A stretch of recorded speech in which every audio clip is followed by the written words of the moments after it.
দেশের মধ্যে যেন কোনোদিন প্রশ্ন প্রতিষ্ঠিত হতে না পারে। আজও বাংলাদেশে শেখ হাসিনার দোসররা আছে, আজও আছে সুশীল নামীয় কিছু মুশিল, তারা এখন নয়া কান্নায় কাঁদে।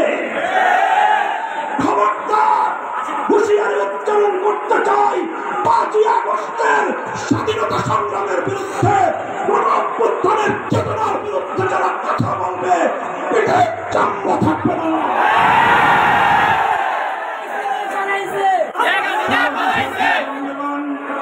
5ই আগস্টের এই অভ্যুত্থান চূড়ান্ত সফলতা অর্জন করবে সেদিন, যেদিন জুলুম মুক্ত, অবিচার মুক্ত, ন্যায় এবং ইনসাফের বাংলাদেশ গঠিত হবে।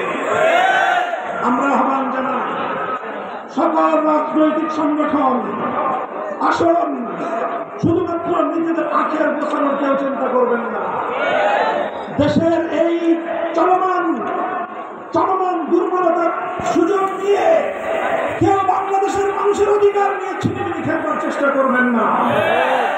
বাংলাদেশের বৃহৎ বিরোধী দল বিএনপি, জামায়াতে ইসলামী, ইসলামী আন্দোলন বাংলাদেশ খেলাফত মজলিস, জমিয়ত উলামায়ে ইসলাম, নেজামে ইসলামী পার্টি, এলডিপি, অন্যান্য যতগুলো দল, রাজনৈতিক দল আছে, আসুন আমরা সকলে হাতে হাত রাখি।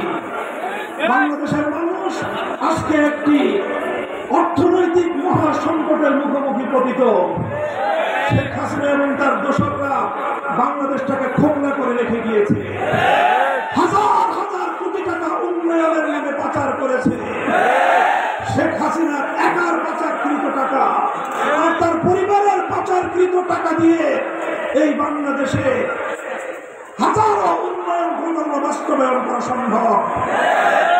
তাই আজকে আমি অন্তর্বর্তী সরকারের প্রতি দাবি জানাতে চাই, বিগত ফ্যাসিবাদী সরকারের পাচারকৃত সকল সম্পদ বাংলাদেশে ফিরিয়ে আনতে হবে।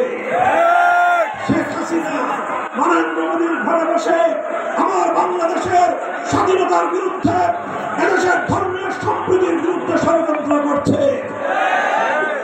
তাকে অতি দ্রুত সময়ের মধ্যে বিচারের মাধ্যমে, আদালতের প্রক্রিয়ার মাধ্যমে, প্রয়োজনে ইন্টারপোলের হেফাজত জারি করার মাধ্যমে হাজারো মায়ের সন্তানের হত্যাকারী শেখ হাসিনাকে ধরে বাংলাদেশের বিচার কার্যকর করতে হবে।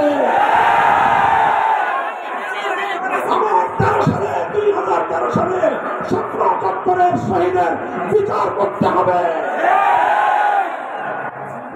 ভারতকে বলবো, প্রতিবেশী আছেন, প্রতিবেশী থাকবেন, আমাদেরকে শোষণ করার চেষ্টা করবেন না, ওই চিন্তাও করবেন না। 18 কোটি শাহজালালের সন্তানদেরকে দাবায় রাখতে পারবেন না। পানি দিয়ে আমাদেরকে ভাসিয়ে মারার চেষ্টা করেছিলেন, কি পেয়েছেন? এদেশের মানুষকে এই বন্যার পানি দুর্যোগ আরো বেশি ঐক্যবদ্ধ করেছে। কাজেই সকল আন্তর্জাতিক শক্তিগুলোকে বলি, বাংলাদেশের আভ্যন্তরীণ বিষয়ে এদেশের মানুষের ধর্মীয় চিন্তা চেতনা, ধর্মীয় সম্প্রীতির আদর্শের মধ্যে নতুন করে কেউ বাংলা বাঁধানোর চেষ্টা করবেন না।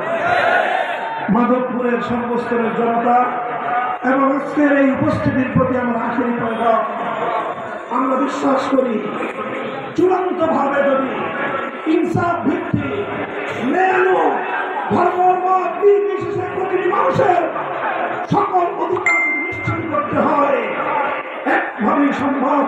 তার জন্য একটাই রাস্তা, একটাই পথ, সেই পথ হল সৃষ্টিকর্তা মহান রব্বুল আলামিনের পক্ষ থেকে প্রদত্ত রাজনৈতিক ব্যবস্থা, খেলাফত ব্যবস্থা বাস্তবায়ন করতে হবে।